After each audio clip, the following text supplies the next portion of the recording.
Well, one of the highlights of the Diamond League season so far has been the astonishing running of the world and European champion at 400-meter hurdles, Karsten Warholm. And he goes in this next discipline, the final individual men's track discipline.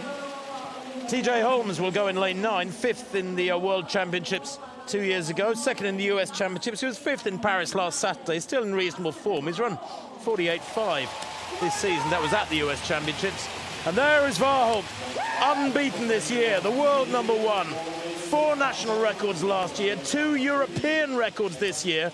47.12 he ran in London some 5 weeks ago. The former decathlete from Norway, he's in lane 7. He likes that lane. Kyron McMaster, the Commonwealth champion from the British Virgin Islands, holds the national record for them. He was 3rd in Paris last Saturday after failing to finish run in London back in late July. He's only completed 4 races this season. Rai Benjamin, well, this is the real danger to Warholm. The 3rd fastest man equal in history. The world number 2 this year with 47.16 to win that Prefontaine Classic Diamond League meeting at the end of June. Fabulous flat speed, Benjamin. He's in 5. He has Mani Coppello, World Championship silver medalist, behind Warholm 2 years ago in London, the Rio bronze medalist. The former Cuban runs for Turkey, and he's won in Birmingham, in Bursa, back in Turkey, and 4th in Paris in recent weeks. David Kenzera goes in lane 3 for the USA. He was only 5th in the US Championships and 6th in Paris last week, but he's run 48.6 this season. That again was at the US Championships when so many athletes worked so hard to make the Doha team. They're just grateful to find any races after at those champs if they don't make the team. Karim Hussein, listen to that roar for the 2014 European champion from Switzerland. He raised the roof here when he won the European title in 2014 in this arena, and then he won the Diamond League here in 2015 with a similar effect.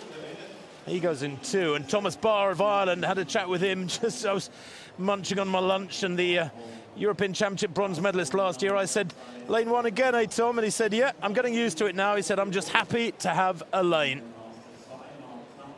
But he is strong, of course. The Rio Olympic 4th place at Tom Barr. Don't discount him from a place in the top 4. But the clash here that so many have waited for in recent weeks is Rai Benjamin in lane 5 against Karsten Warholm, the world champion, in lane 7. Benjamin with fabulous flat speed. He's run 19.99 for 200, 44.3 for 400 this year.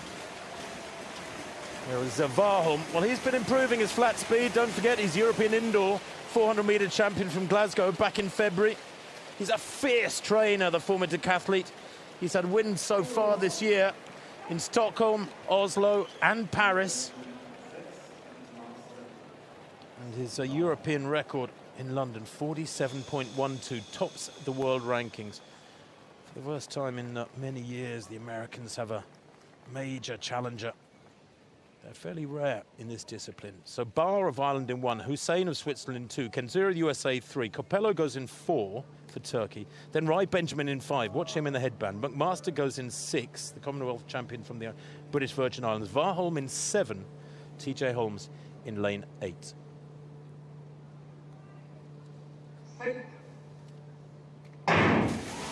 Now, second from the top, Warholm loves to go very fast. He commits early, he's so strong. Holmes hit that first barrier hard. Warholm closing up on him already, left a picture.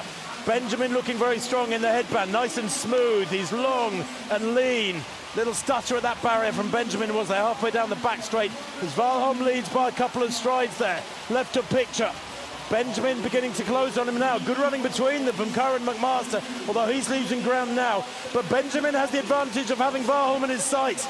The Norwegian is tremendously strong. Benjamin's still looking smooth. You feel he's got more to come. He eases up alongside Warholm. Will this be the first loss of the summer for the Norwegian, who works hard off the final barrier, stays clear, wins by half a metre. 46.92. It's a new meeting record. It's the 2nd fastest time in history by Karsten Warholm. Of course, it's yet another European record for the Norwegian, and he was pushed every step of the way down that home straight by Rai Benjamin. Again and again, this man finds another gear, finds another layer of strength to put the icing on the cake and win these big races. Right, Benjamin, Steve didn't put a foot wrong, but finished up losing by half a metre in 46.98, by far the fastest losing time in history. Never have two men run under 47 seconds in the same race, because hardly anyone has ever run under 47 seconds. What a performance from WARHOLM. And you said he came off the last barrier, Tim. He actually attacked the last barrier and took the momentum into it, over it, and onto the line.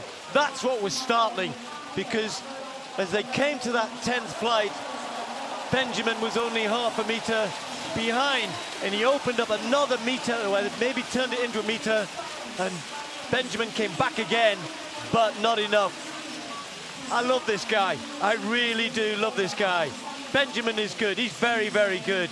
But what guts WARHOLM has. Stick me in lane 7. Come and chase me. I'll be in the lead in the home straight. I'll see you there. See what you can do. Well, here he comes. 2 to go. Here comes Benjamin with the momentum. And now watch this. Last flight. I'm off again. Tax it. Off it well. Benjamin keeps coming, but he's got enough. Head back. Arms flailing. Throws his right arm out to get his shoulder ahead. Didn't need to. He had the win, and he's got a sub 47 clocking. We talk about letters after our name, don't we, in life? If you look on the computer now, Tim, there are more letters after his name: a PB, a DLR, an AR, an MR, and a WL. You can explain them all. There's almost not room. Personal best, Diamond League record, area record, that means continental record, European record, meeting record, and world lead. Well, there's no surprise there. And I'll tell you what really emphasised for me in that replay, Steve, just now you were talking over how well these two ran, was as they came to the line, nobody else was in shot.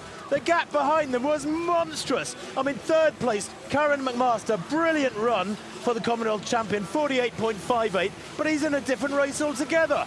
Karsten WARHOLM, 46.92, gets better and better. 4 weeks till those World Championships in Doha.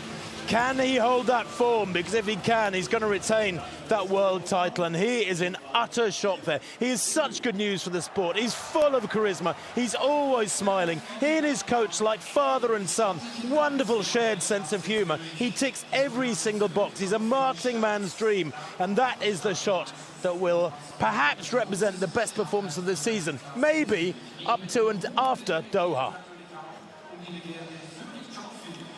Well, Norway will be so proud of him. An area record, 46.92, 46.98. You know, it's startling. If you said to Benjamin, you know what, you can run 46.98 tonight, good, he didn't see, would he have taken that? Sadly, he got beat for him.